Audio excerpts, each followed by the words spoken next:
elders and angels bow. The redeemed worship you now. Holy, holy, holy are you,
di altar-Mu. Kami membawa sembah kami, Raja.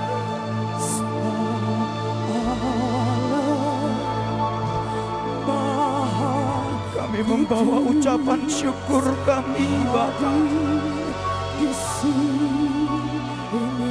Holy Spirit, Holy Spirit.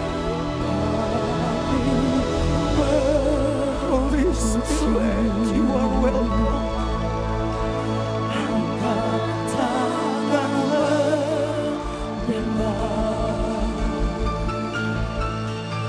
Sebab Allah Maha Kudus hadir di sini.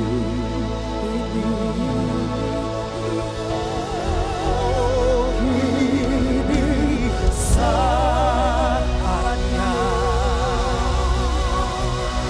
berdiri di atas. Ya Abba Bapa, my Master Adonai, Rajaku.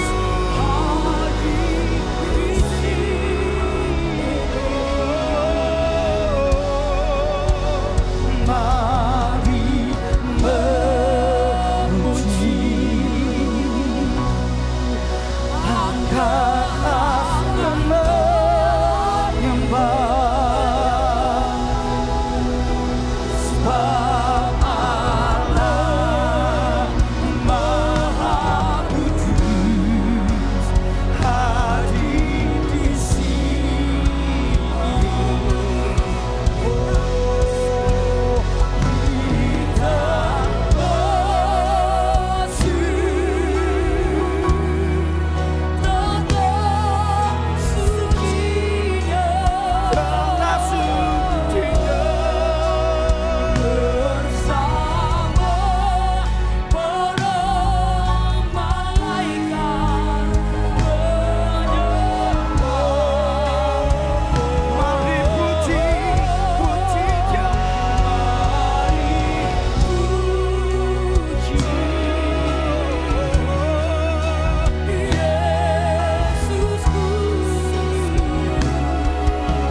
Tuhan. Nyanyikan hidup pujian, bermazmur bagi muliakan namamu.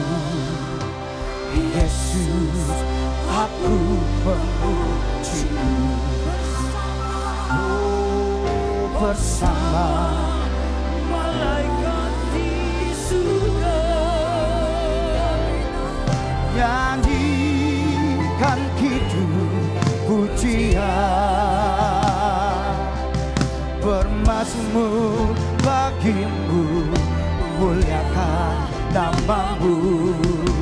Yesus, aku tanganku ku angkat padamu, tanganku ku angkat padamu. Masuk dalam hadiratmu, rasakan kasihmu, ku jadi milikmu. Yesus, aku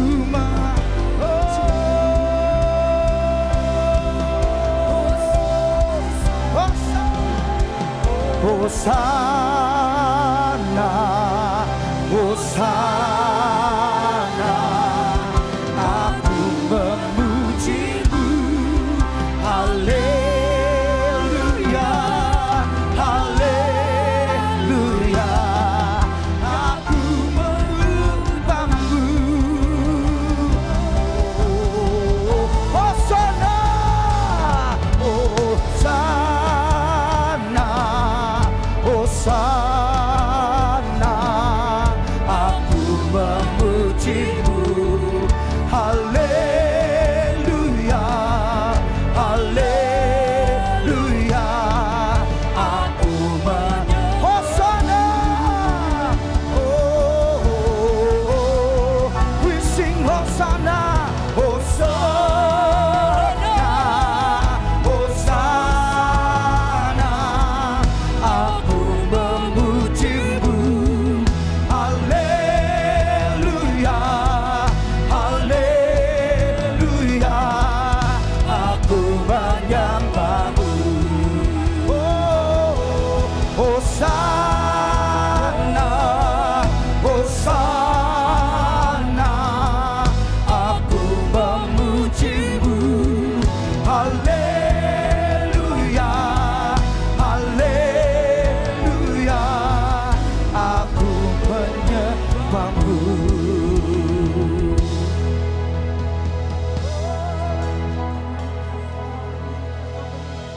Oke, kita mau buka firman Tuhan. Keluaran 3 ayat 2 sampai dengan 4. Adakah saudara bisa membacakan ini? Keluaran 3 ayat 2 sampai dengan 4? Ya, oke. Lalu malaikat Tuhan menampakkan diri kepadanya, kepada Musa, di dalam nyala api yang keluar dari semak duri. Lalu ia melihat, dan tampaklah semak duri itu menyala, tetapi tidak dimakan api. Semak duri itu menyala, tetapi tidak dimakan api. Enggak ada bau hangus, enggak kebakar. Jadi semak duri itu daun-daunnya, duri-durinya, batang-batangnya tetap enggak ada yang kebakar. Lalu ya Musa berkata, baiklah, aku menyimpang ke sana untuk memeriksa penglihatan yang hebat itu. Mengapakah tidak terbakar semak duri itu? Musa berkata seperti itu. Ketika dilihat Tuhan bahwa Musa menyimpang untuk memeriksanya, baru Tuhan berseru. Berserulah Allah dari tengah-tengah semak duri itu kepadanya. Di dalam api yang berkobar-kobar itu, Tuhan berkata, Musa, Musa. Dan Musa menjawab, ya Allah. Saudara, ketika Musa berusia 40 tahun, Musa dipaksa melarikan diri terpaksa lah melarikan diri, maksud saya. Dia terpaksa melarikan diri karena apa? Karena dia takut dengan amarah Firaun. Musa pergi ke tanah lain, tanah Midian. Karena apa? Musa membela bangsanya. Dan ketahuanlah akhirnya. Musa lari. Musa mendekam. Menurut saya di padang gurun itu. Tiba-tiba Musa mendekam di sana selama 40 tahun, bayangin. 40 tahun kemudian Tuhan memanggil Musa. Dan masalah apalagi saudara? Hati Musa belum benar. Musa tertolak. Musa marah, Musa minder. Hari itu saya percaya Musa itu marah sama Tuhan. Tuhan, aku mau bela bangsaku.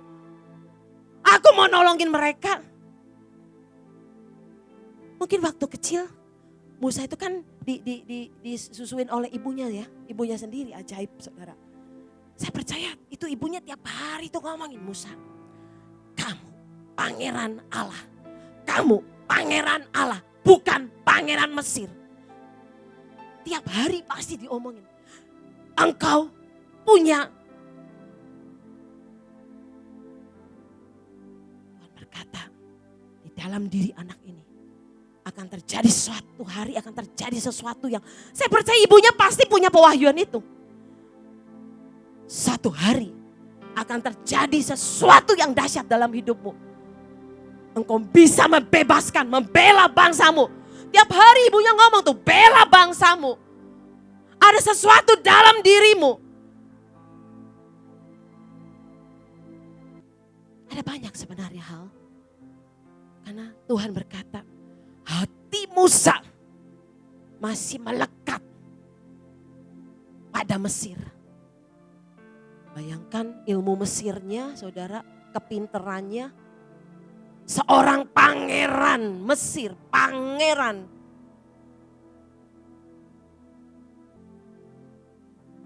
Tapi kemudian, nah ini, umur 80 tahun tiba-tiba. Satu hari Musa sedang menggembalakan kambing domba mertuanya Yitro. Dan sekali lagi, kemudian yang hebat di situ saudara. Musa lagi menggembalakan kambing domba itu. Tiba-tiba hatinya diarahkan menuju Horeb, gunung Tuhan. Sinai saudara, sama dengan Sinai. Gunung Tuhan. Horeb artinya kekeringan, ketandusan.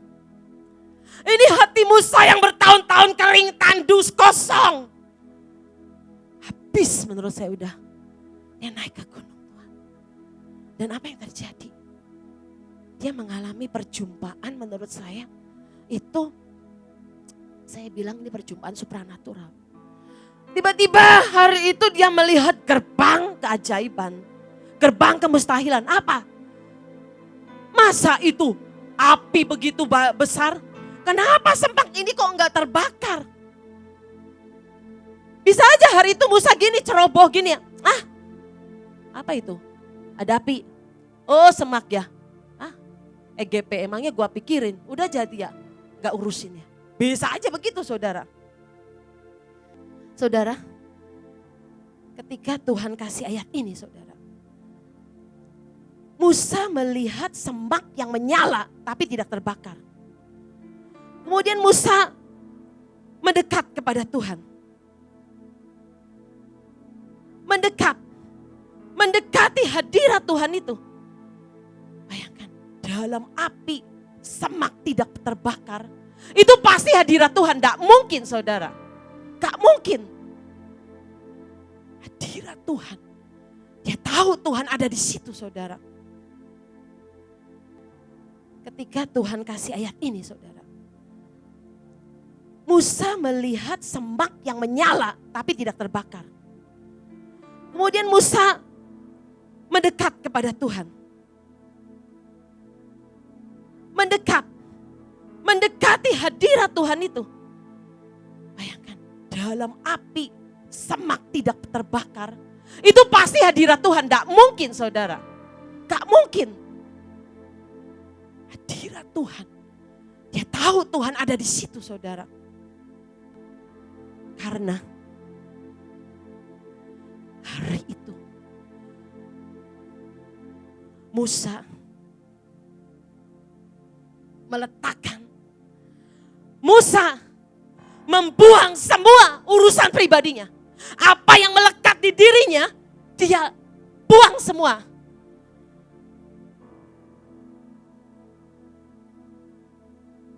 Musa buang semua. Dia tinggalkan itu semua. Segala kemelowannya, ketertolakannya, semuanya yang melekat di dia. Ketidakpeduliannya, mungkin saya percaya dia bertahun-tahun tidak peduli lagi saudara, hatinya sudah beku. Dia buang itu semua.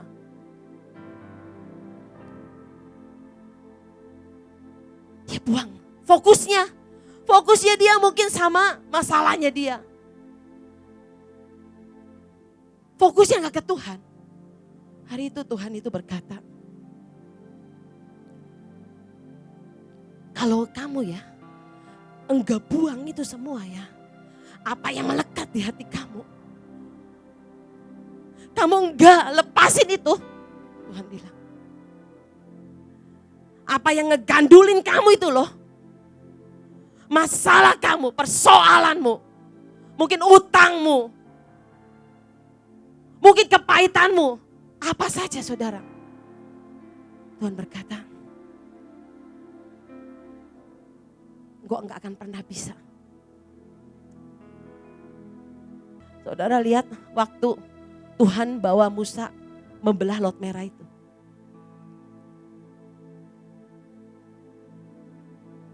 Jadi bertahun-tahun Musa itu ngurusi persoalan pribadinya. Sampai Musa mengesampingkan suara Tuhan. Musa gak peduli lagi dengan destininya. Musa gak peduli lagi dengan apapun. Tapi ajaib saudara. Jadi kalau dalam hidup kita gak pernah lepasin itu yang melekat di hidup kita. Anak kita, suami kita, pekerjaan kita, bisnis kita. Orang nih ya sering banget saudara, ini jujur saudara, disibukin dengan persoalan-persoalan yang sebenarnya gak perlu. Bahkan orang bisa sibuk pegang HP seharian bisa banget saudara. Orang bisa sibuk seharian urusin konseling, saya gak urusin konseling. Tuhan saya bilang, ini mengikat nih, stop ini sudah. Sorry ya nanti ya saya bilang, gak bisa ya. Apa aja saudara, kelihatannya rohani kan saudara.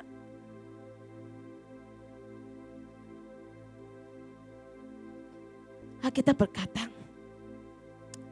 mendekatlah kepada Allah. Dan Ia akan mendekat kepadamu. Yakobus 4 ayat 8 saudara. Tuhan berkata, mendekat kepadaku Musa. Dan aku akan mendekat kepadamu. Hari itu saya percaya api itu, Musa masuk dalam api itu. Dan api itu, hadirat itu menyelimuti Musa. Mendekatlah kepadaku. Aku akan mendekat kepadamu. Kemudian tiba-tiba pewahyuan dibuka saudara.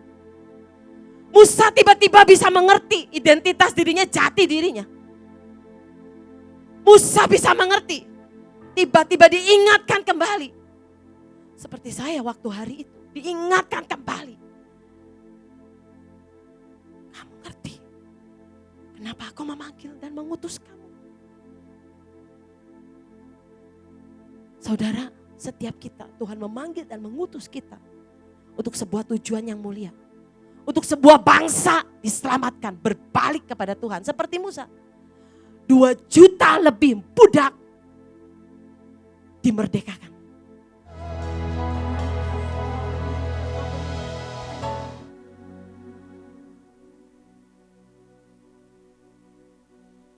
Ya, saudara, saya mau melengkapi apa yang disampaikan Ibu Linda.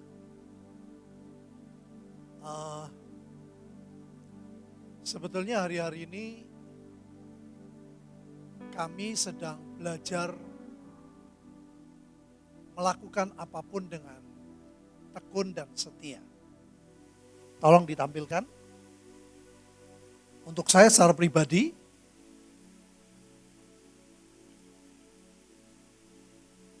di dalam Daniel 8 ayat 9, dikatakan maka dari salah satu tanduk itu muncul suatu tanduk kecil. Perhatiin Bapak Ibu ya, yang menjadi sangat besar. Anehnya, dikatakan ke arah selatan, ke arah timur, dan ke arah tanah permai. Tidak dikatakan dari mana tanduk kecil itu. Tidak ditulis dari mana asal tanduk kecil itu. Dan ada dua arah yang tidak ditulis. Yaitu apa? Utara dan barat. Nah, ada satu yang tidak ditulis yaitu barat. Berarti dengan secara tidak langsung, saudara, itu berasal dari utara dan barat. Siapakah barat? Saudara bisa merenungkan. Nah, itu sebabnya, saudara. Bayangin nih, semua kena loh. Tanah permai, ini terjemahan yang paling kuat adalah tanah perjanjian Israel.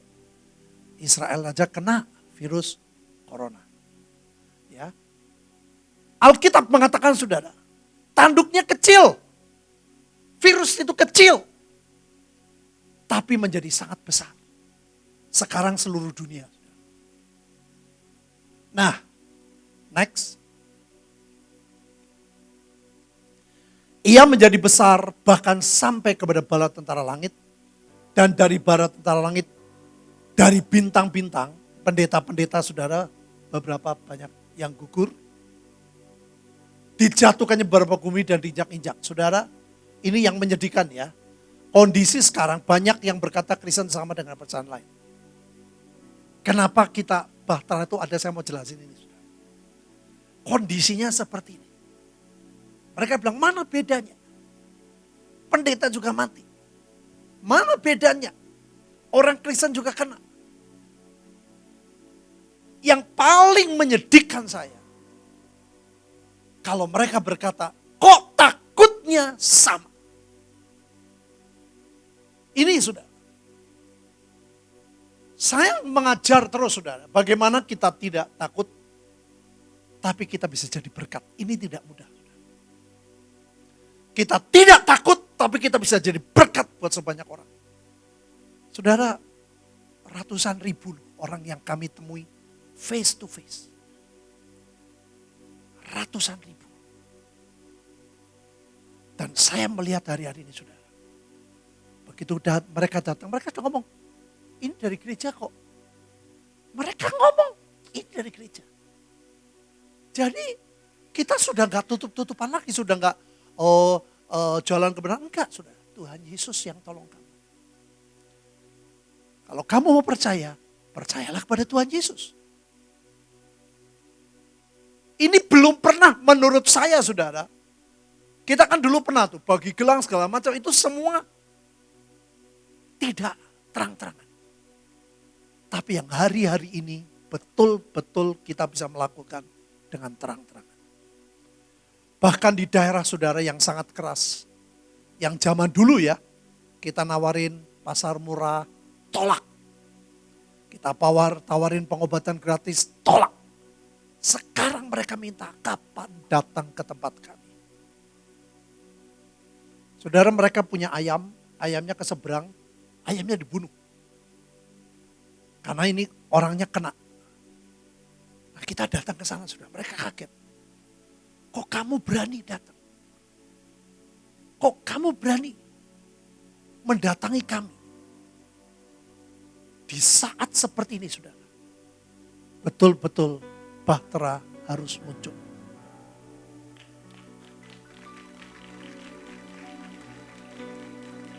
Saya ingat saudara sebelum ada bahtera waktu kami doa di Bali.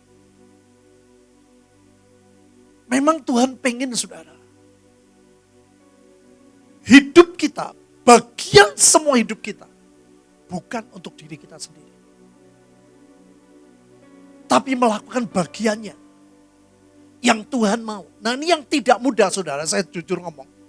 Bagaimana kita dapat sesuatu dari Tuhan, tetapi kita bisa betul nyampe kepada sebanyak orang. Saya belajar dari beliau, Pak Yusak Cipto. Next. Saudara, tujuan kondisi tadi ya, saya mau katakan tadi si tanduk kecil. Bahkan terhadap panglima bala tentara itu yang membesarkan dirinya. Dan daripadanya diambilnya korban persembahan sehari-hari. Pada waktu Tuhan bilang, waktu kami doa Tuhan bilang, lengkapi dengan korban sehari-hari. Saya menyadari bahwa tujuan mereka bagaimana supaya korban sehari-hari itu habis. Tempat yang kudus dirobohkan. Nah, next. Daniel 8:12, suatu kebaktian diadakan secara fasik menggantikan korban sehari-hari. Ini saya merenungkan saudara, kenapa Tuhan ngomongnya korban sehari-hari? Daily sacrifice. Saudara, ini tidak mudah ya. Kebenaran diempaskannya ke bumi dan apapun dibuatnya semuanya berhasil. Saudara, kalau Bahtera tidak melakukan bagiannya dengan tekun dan setia, ini akan cepat terjadi. Tetapi kalau kita melakukan bagian kita, apapun yang sedang terjadi, kita sedang melihat Yesaya 60 terjadi. Saya percaya rencana Tuhan tidak mungkin gagal Bapak Ibu. Yesaya 60 juga pasti terjadi. Nah, ya terus.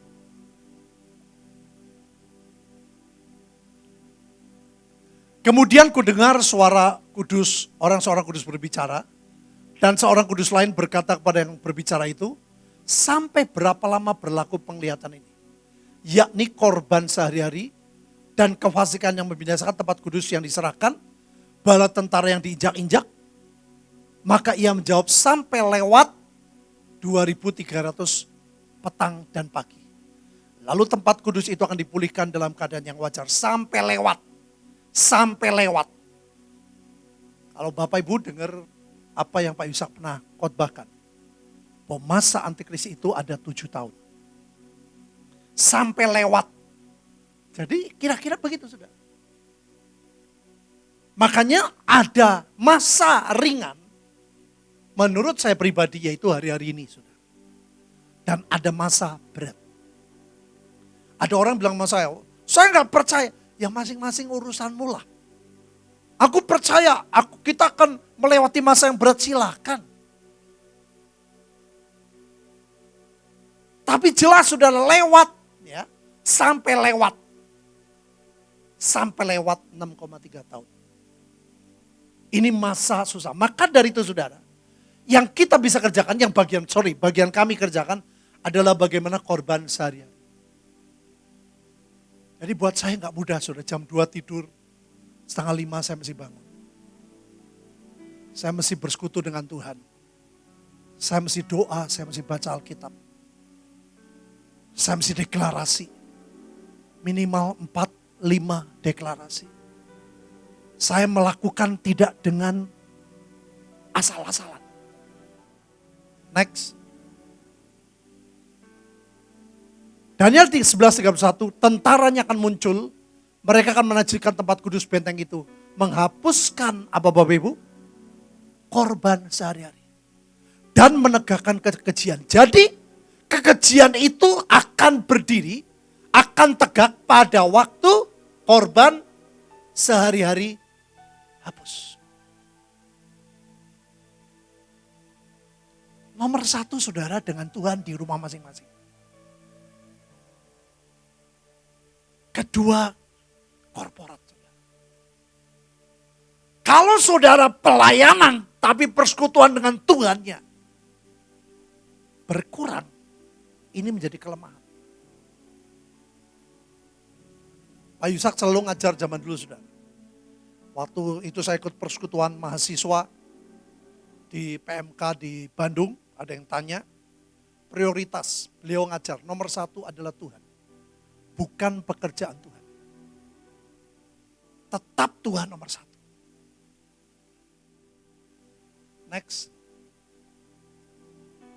Dan orang-orang yang berlaku fasik terhadap perjanjian akan dibujuknya sampai murtad dengan kata-kata licin. Saudara, kata-kata licin ini sekarang adalah melalui medsos. Ketakutan, berita ketakutan. Itu mengerikan sekali. Ya, membuat orang tidak bisa berbuat apa-apa. Padahal Alkitab berkata, umat yang mengenal Allahnya nomor 1 akan tetap. Kedua, Bapak Ibu apa? Bertindak. Kalau kita tidak ngapa-ngapain, semua yang dari si jahat akan cepat terjadi. Saudara, buat saya secara jujur ya, kalau saya doling, saya paling gak tahan kalau lihat warung-warung kecil, saudara. Saya pernah lihat mereka lagi di geropok. Aduh, saya sampai berhenti, mobil saya berhenti. Itu bukan family saya, bukan teman saya, saudara. Saya bilang, Tuhan, mereka tuh makan, mereka kerja sehari untuk sehari. Saya tahu ini tidak mudah buat pemerintah untuk mengambil keputusan.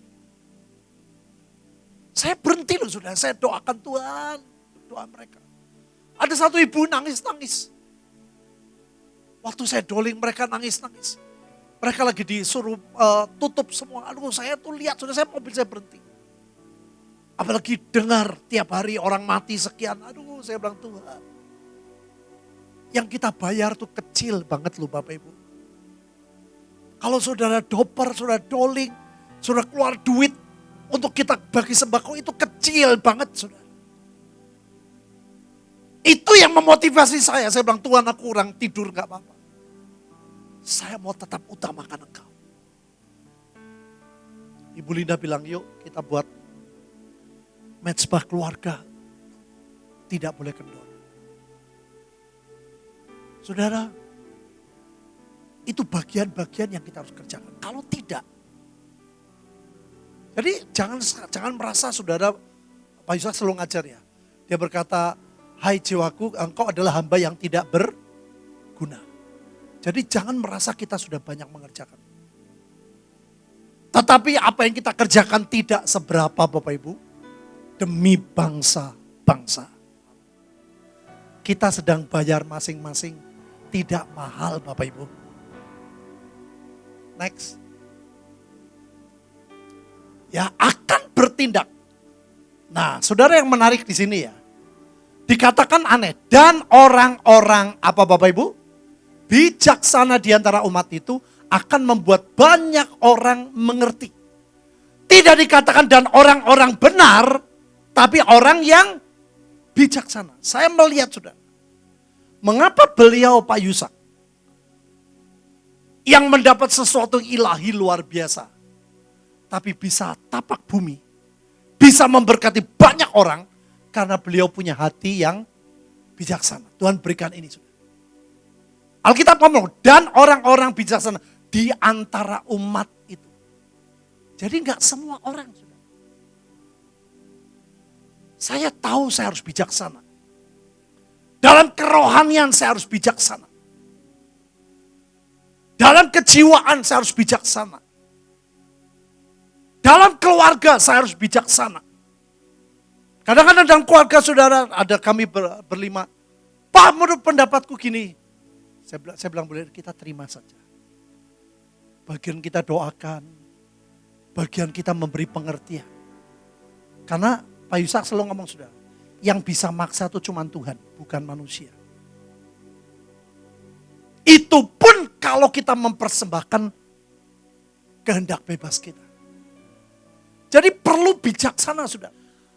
Orang bijaksana di antara umat itu akan membuat apa Bapak Ibu? Banyak orang mengerti. Kalau kita tidak bijaksana, tidak membuat banyak orang mengerti, saudara punya kesalahan. Bagaimana mereka mengerti apa yang harus kita lakukan? Tetapi untuk beberapa waktu lamanya mereka akan jatuh oleh karena pedang dan api, oleh karena ditawan dan dirampas. Saudara, ini sikon yang tidak enak. Banyak orang di PHK, kena api, kena pedang. Tapi yang penting sudah lakukan bagian buat banyak orang mengerti. Mengerti apa? Mengerti kita harus tetap kuat. Mengerti apa? Mengerti kita harus tetap bertindak. Harus nginjil. Harus berbagi kasih. Harus berdoa. Harus doper. Harus doling.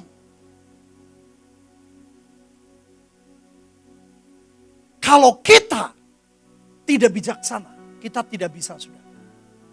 Next. Sementara jatuh mereka akan mendapat pertolongan sedikit. Banyak orang akan menggabungkan diri mereka secara pura-pura, ini ngeri sekali. Sebagian dari orang-orang, makanya sudah hati-hati ya. Tidak semua orang itu benar-benar punya hati seperti kita. Seperti Tuhan. Sebagian dari orang bijaksana itu akan jatuh. Supaya dengan demikian diadakan pengujian, penyaringan. Saudara, api yang kita alami adalah api pemurnian. Buat dunia api yang menghanguskan, buat orang fasik api yang menghanguskan, tapi buat kita adalah api pemurnian. Next. Banyak orang akan disucikan, dimurnikan dan diuji, tetapi orang fasik akan berlaku fasik. Tidak seorang pun dari orang fasik itu akan memahaminya. Tetapi orang, apa Bapak Ibu sekali lagi? Bijaksana. Bukan bijaksana manusia, tapi bijaksana Tuhan akan memahaminya. Next. Sejak dihentikan korban sehari-hari ditekan dewa-dewa kekejian yang membinasakan itu ada 1290 hari, berbagai orang yang tak menantikan mencapai 1000, ini kira-kira 3,5 tahun. Jadi waktu Pak Yusak dulu ngajar, saudara, saya merenungkan ini kelihatannya yang paling merema. Ada 3,5 tahun yang berat, ada 3,5 tahun yang ringan. Next. Ya. Raja itu membuat perjanjian itu menjadi berat banyak orang selama 1/7 masa.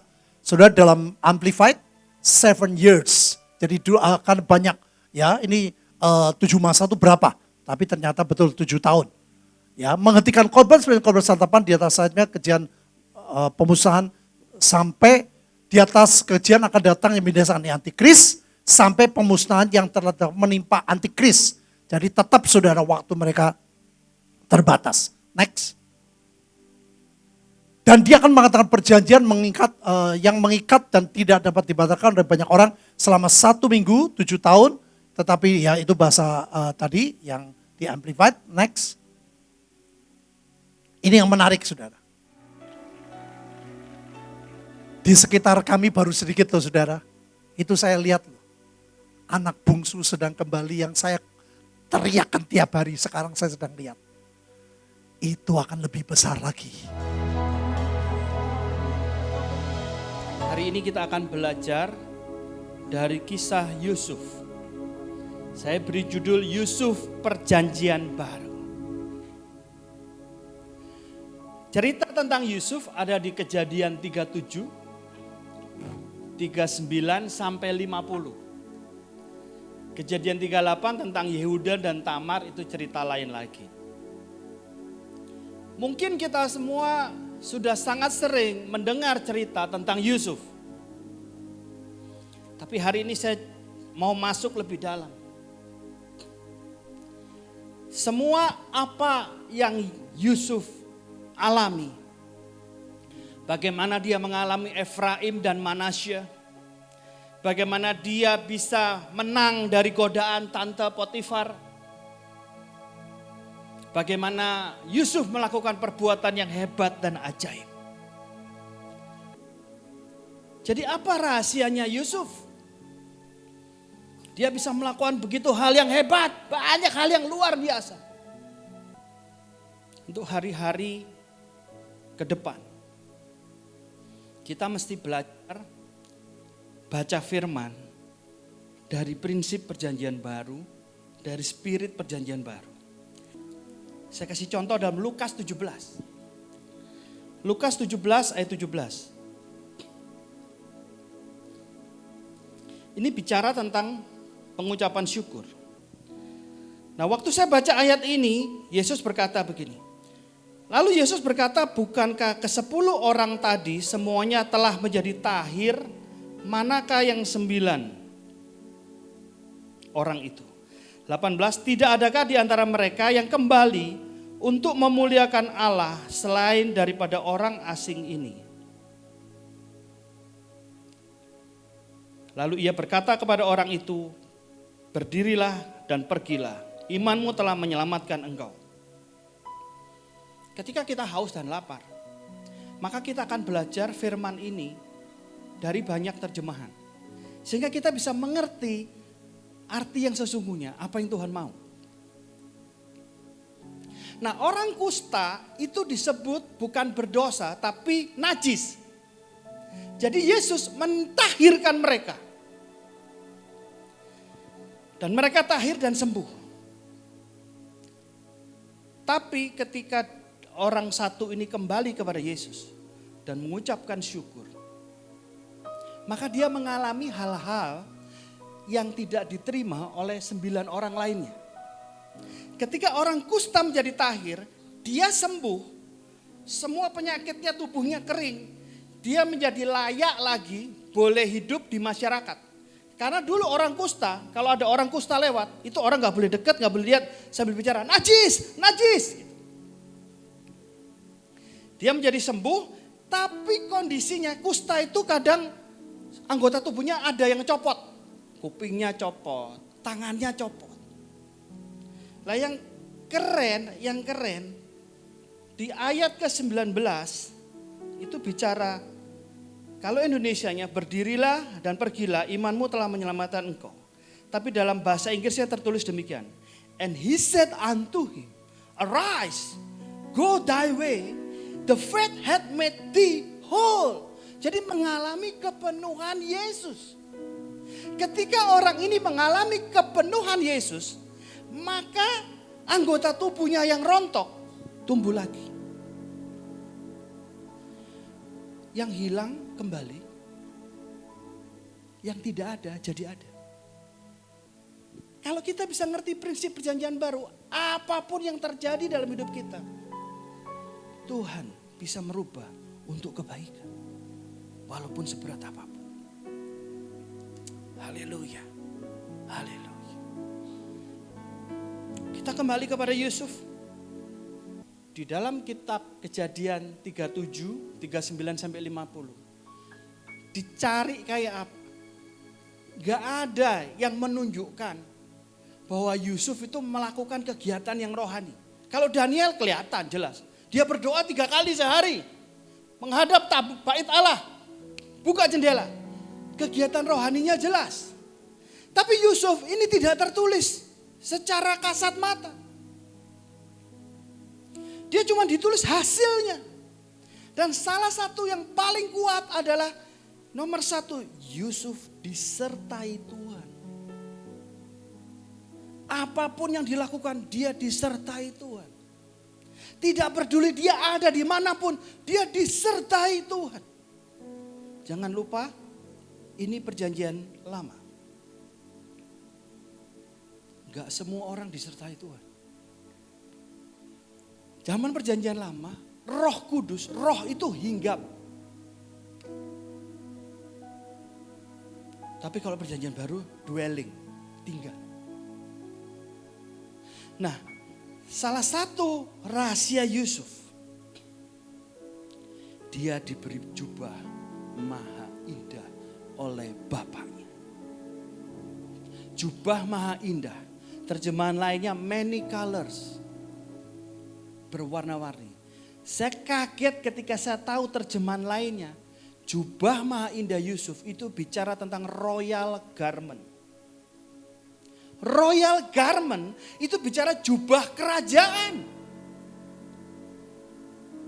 Jadi seakan-akan bapaknya sudah menetapkan, menubuatkan, one day you doing something great. One day engkau akan jadi pejabat kerajaan.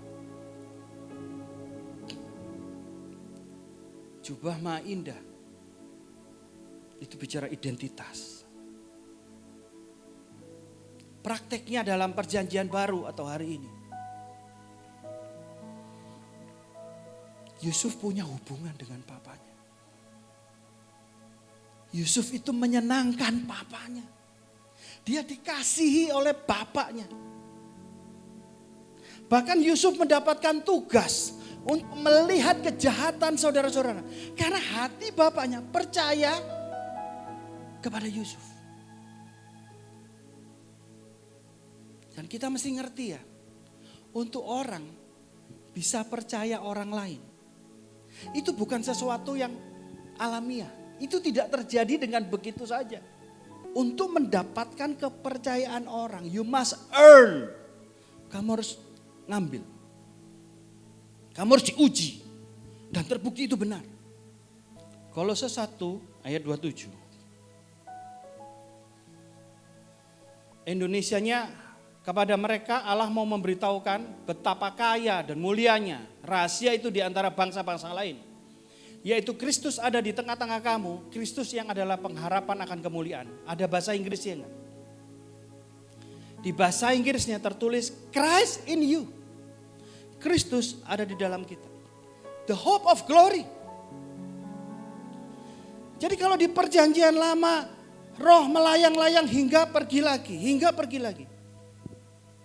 Sekarang masuk di dalam. Roma 8 ayat 11.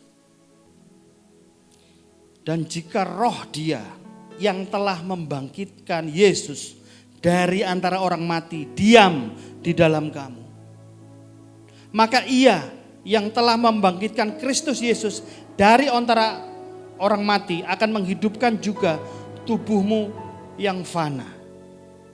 But if the spirit of him who raised Jesus from the dead dwells in you.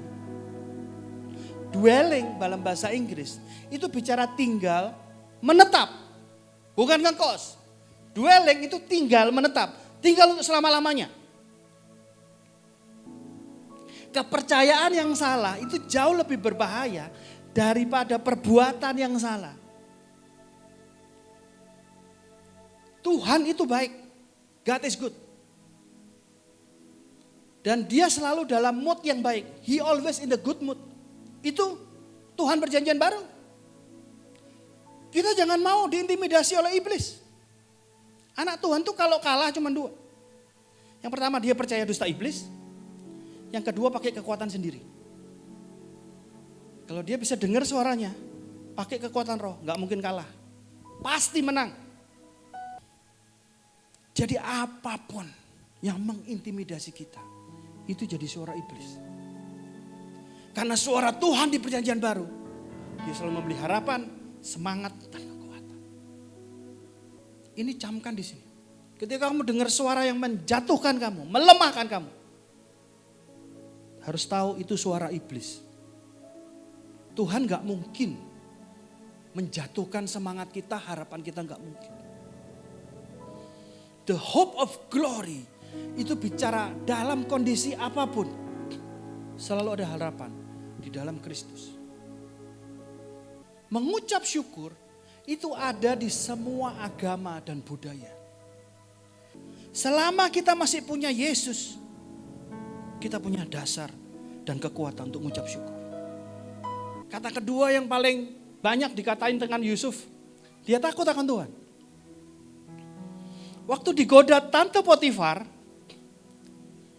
dia nggak ngomong, gue takut sama Potifar ntar gue dibunuh. Lalu itu bisa cari jalan. Tapi dia nggak, saya takut akan Tuhan. Takut akan Tuhan. Itu bukan jargon. Takut akan Tuhan itu bukan pencapaian. Takut akan Tuhan itu adalah hasil dari kita berintimasi sama Tuhan.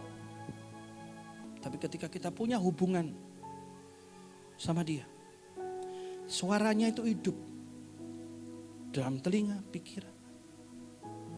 Alkitab gak pernah nulis detail. Artinya apa? Selama kita fokus sama Tuhan, apapun masalah kita, jangan khawatir. Selama Tuhan beserta kita, apapun masalahmu, pasti kamu bisa. Semua yang dilakukan Yusuf itu mencakup 3 hal. Kebenaran, kekudusan, dan kairos. Kebenaran adalah dia mau ikut jalannya Tuhan. Kebenaran kita hari ini bukan dari perbuatan kita, tapi dari Yesus. Ada firman berkata, jangan berharap kepada manusia, berharaplah kepada Tuhan, pasti akan kecewa. Itu benar. Tapi sudah berharap sama Tuhan, sudah berdoa siang dan malam, tetap doanya gak pernah dijawab. Kenapa? Karena spiritnya ngemis. Tidak berdoa dari identitas kita sebagai anak. Doa dengan otoritas. Tuhan, aku anakmu Tuhan. Aku ada masalah ini. Bicara, tuntun aku. Harus lakukan apa? Maka kamu gak mungkin pernah kalah. Tidak akan pernah kalah dalam kehidupan ini. Kekudusan bukan hanya bicara tentang perbuatan, tapi bicara juga tentang hati. Karena kerajaan surga bergeraknya dari hati. Makanya Amsal 4 ayat 23 tertulis, jagalah hatimu dengan segala kewaspadaan.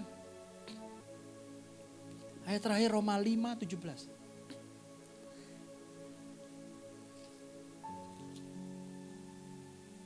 Sebab jika oleh dosa satu orang, maut telah berkuasa oleh satu orang itu, maka lebih besar lagi mereka yang telah menerima kasih karunia dan anugerah kebenaran akan hidup dan berkuasa oleh satu orang itu, yaitu Yesus Kristus.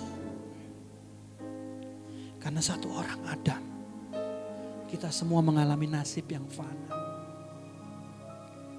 Tapi karena satu orang, Yesus, kita punya nasib yang berbeda. Dan ini bicara soal generasi. Supaya generasi Yusuf ini bisa melahirkan generasi Benyamin. Generasi Benyamin ada di Kejadian 4:3. Generasi Benyamin adalah adik kandungnya Yusuf. Dan ketika dia diundang makan di istana, dia terima 5 kali lebih banyak dari semua saudara-saudara. Ada generasi di bawah kita yang kita harus bangkitkan supaya mereka mengalami percepatan, kelimpahan lebih daripada kita. Itu adalah spirit of the Father. Kita ingin lihat orang lain maju dan berkembang, diberkati lebih lagi. Bukan me and me. Tapi kita lihat generasi bangkit.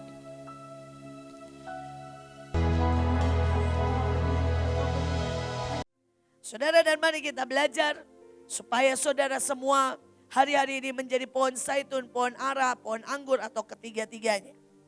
Mari kita lihat Hakim-Hakim 9 ayat 8 dan 9. Sekali peristiwa pohon-pohon pergi mengurapi yang akan menjadi raja atas mereka. Kata mereka kepada pohon zaitun, jadilah raja atas kami. Tetapi jawab pohon zaitun itu kepada mereka, masakan aku, meninggalkan minyakku yang dipakai untuk menghormati Allah dan manusia, dan pergi melayang-layang di atas pohon. Saudara, yang pertama, engkau yang namanya zaitun, saudara, engkau yang dipanggil untuk membawa penghormatan buat Tuhan dan untuk manusia. Saudara, kalau engkau nyembah, engkau dipanggil penyembahanmu membawa penghormatan buat Tuhan dan manusia. Saudara, kalau engkau mungkin belajar dan jadi juara, jangan berpikir itu buat dirimu. Tapi engkau harus berkata, ini penyembahan, ini prestasi buat menghormati Tuhan dan manusia. Saudara, mari kita lihat apa itu zaitun. Saudara ya, zaitun, zait, saudara. Saudara, kita ambil dari beberapa, saudara ya, huruf. Saudara, dan yang pertama itu taf. Saudara, dan Kita tahu ya, Taf adalah apa? Saudara mereka yang punya, saudara, memiliki kepekaan tinggi. Mereka yang tahu destininya dengan tepat. Saudara, dan kalau saudara mau jadi zaitun, saudara harus gabungkan antara ilahi, ya, saudara dengan sebuah ketetapan hati. Tahu siapa saudara, tahu tujuan saudara, tahu apa yang saudara mau kerjakan. Saudara, kemudian kalau saudara mau saudara ini zaitun, saudara ini mewakili dunia dengan kebijaksanaan. Saudara, bijaksana itu mulai dari cara pakai waktu, cara pakai uang, ngomong. Dan Daniel 12 berkata, mereka yang bijaksana akan bersinar seperti matahari dan membawa banyak orang kepada kebenaran. Saudara, kalau saudara ini merasa bijaksana, tapi duit saudara kumpulin terus disimpan sampai keburu Tuhan Yesus datang, itu bukan bijaksana, itu goblok. Loh, saudara bilang, kenapa Bu? Ada ayatnya. Hai orang kaya yang bodoh, engkau menyimpan dan menyimpan. Tidak tahukah bahwa waktumu sudah habis dan tempatmu di neraka? Saya selalu berkata, apa yang lain tidak mau kerjakan, kita kerjakan. Yang mereka berkata susah, maka buat kita itu makanan kita sehari-hari.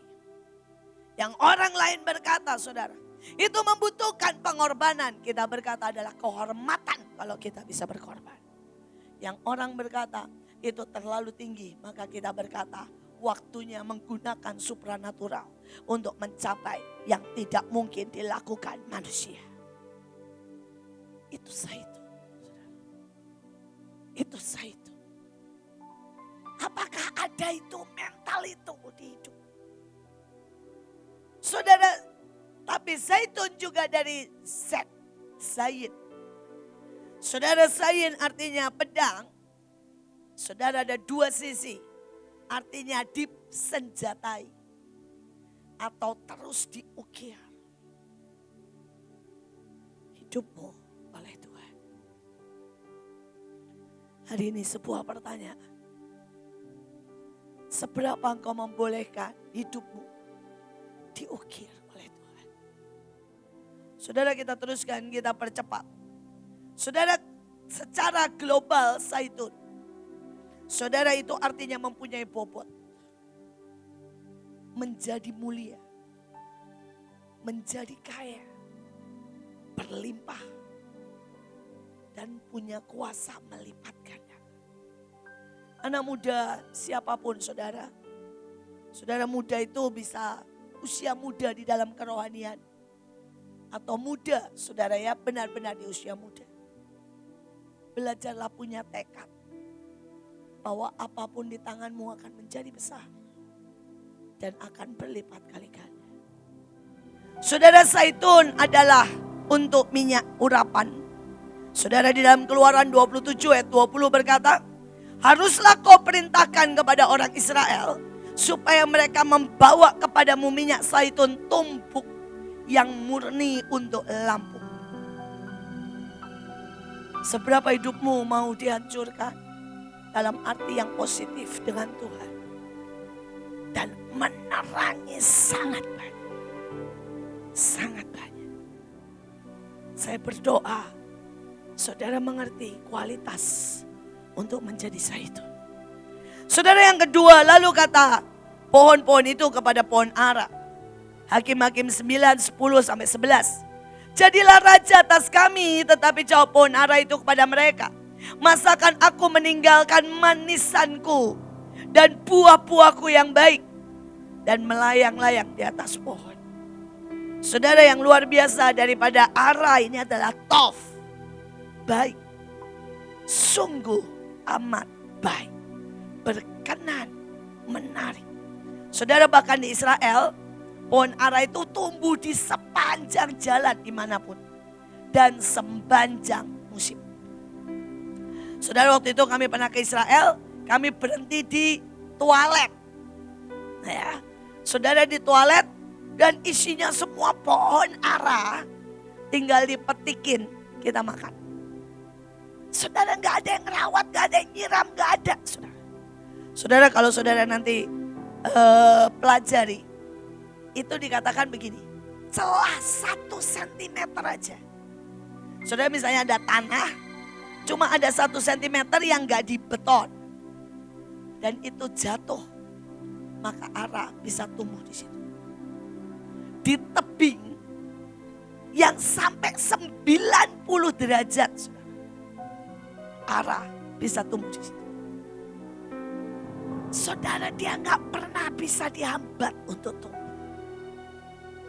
Dan selalu akan berbunga dan berbuah. Karena itu Yesus sampai mengutuk. Kalau ada pohon ara gak berbuah, saudara sudah ada bunganya tapi gak berbuah, itu kebangetan. Makanya udah mati aja lah. Dia selalu manis, selalu berbuah. Bisakah saudara itu punya 9 buah roh? Kasih, sukacita, kesabaran, dan semua orang lihat. 9 buah roh itu lihat dimanapun. Saudara, sekali lagi, apakah engkau itu ara atau engkau semak duri yang isinya cuma kering, melukai saudara, dan gak ada buahnya sama sekali. Saya berdoa, orang kan berkata tof, manis. Manis. Saudara, memikat, menyenangkan. Mari kita teruskan. Saudara, ada sangat banyak. Dari kata-katanya bagus banget. Ada alef, ada he. Saudara, jadi kalau saudara itu pohon ara, saudara harus terus melekat, berjalan dengan Roh Kudus. Tapi next, saya tidak lama-lama karena waktu. Anggur. Hakim-Hakim 9 ayat 12 sampai 13. Lalu kata pohon itu kepada pohon anggur, mari jadilah raja atas kami. Tapi jawab pohon anggur itu kepada mereka, masakan aku meninggalkan air buah anggurku yang menyukakan hati Allah dan manusia. Saudara, sebenarnya pada waktu saya bicara soal anggur, saya ingat apa yang Tuhan pernah tunjukkan pada saya. Tuhan bilang begini, pada waktu aku menciptakan buah anggur, aku taruh cintaku di setiap biji anggur itu. Sehingga pada waktu dia tumbuh, maka yang daripadanya ada cinta, ada kelimpahan, ada pesta, ada warna darah itu. Saudara dan Tuhan sangat ingin. Setiap kita itu orang berkata ada cinta, tapi juga ada darahnya. Saudara, ada passion di dalamnya, ada semua. Darah itu bicara warisan, DNA. Ada DNA ilahi yang terpancar. Saudara, dan anggur itu menyukakan Tuhan dan manusia. Sampai nanti di surga loh saudara, kita akan masih minum anggur. Kita tahu kalau kita perjamuan, itu melambangkan darah Yesus. Anggur. Dan hari ini saya mau seberapa saudara, setiap kali saudara bicara, setiap kali saudara bertindak, saudara menggetarkan hati Tuhan. Menggetarkan. Dan Tuhan bilang, aku jatuh cinta. Aku jatuh cinta. Aku jatuh cinta dengan caranya menyembah. Aku jatuh cinta dengan caranya belajar.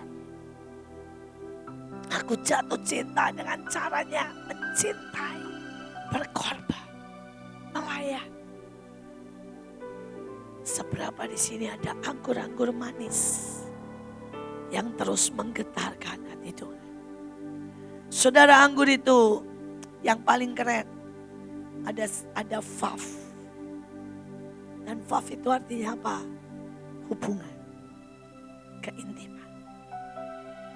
Saudara, orang yang disebut sebagai anggur, orang itu punya keintiman dengan Tuhan, dengan manusia. Saudara, sejujurnya ada banyak orang itu berjarak dengan Tuhan. Dan saya tidak tahu dengan saudara ya, tadi pagi saya sebenarnya pengen ajak saudara dalam penyembahan yang tidak berjarak dengan Tuhan. Tapi dari pagi saya merasakan susah sekali. Ada terlalu banyak dari saudara itu punya lapisan. Walaupun lapisan itu mungkin transparan. Tetapi lapisan itu membuat saudara berjarak dengan Tuhan. Saudara, lapisan itu bisa kemarahan, kesuaman, kebosanan. Saudara, apa saja. Saudara, itu bisa menjadi pembatas, pemisah antara saudara dengan Tuhan. Saya tidak tahu dengan saudara ya, tapi saya ini begini ya. Kalau saya ini doa atau baca Alkitab atau nyembah atau deklarasi, kalau enggak keluar dari sini, saya enggak bisa. Jadi saya akan diam dulu sampai saya rasakan itu keluar dari sini, keluar dari hati saya. Bahkan kalau bisa saudara, keluar dari setiap sel saya. Sampai setiap sel saya menjerit. Sampai setiap sel saya bersukacita. Sampai setiap sel saya merasakan getaran dengan Tuhan. Seirama, segelombang, sefrekuensi. Tapi berapa banyak yang saudara membiarkan kebekuan bertahun-tahun, kemarahan, mungkin minder, mungkin saudara apapun pikiran, sehingga sebenarnya saudara berjarak. Dan hari ini saya cuma bisa berkata, jadilah anggur, jadilah arah, jadilah zaitun, dan jangan pernah jadi semak duri. Biar setiap orang menikmati hidup, menikmati hidup. Mulai dari orang yang paling rendah, orang di atas, orang di mana saja, harus menikmati. Menikmati. Saya berdoa, biar pagi hari ini engkau berfungsi. Tidak ada satupun dari kita yang akan jadi semak duri, tinggal di padang gurun tanpa fungsi. Tapi biar setiap kita menghasilkan kemuliaan bagi nama Tuhan. Mari kita berdoa. Mari.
tertinggi. Oh, hormat bagi Allah Bapa, hormat bagi anaknya, hormat bagi roh penghibur ketikanya yang esa. Haleluya, haleluya. Sekali lagi, hormat bagimu Tuhan. Cekap saya, hormat bagi Allah Bapa, hormat bagi anaknya, hormat bagi roh penghibur ketikanya yang esa. Haleluya, haleluya.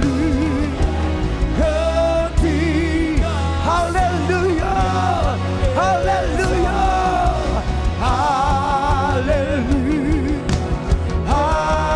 haleluya. Ketika we sing haleluya, haleluya,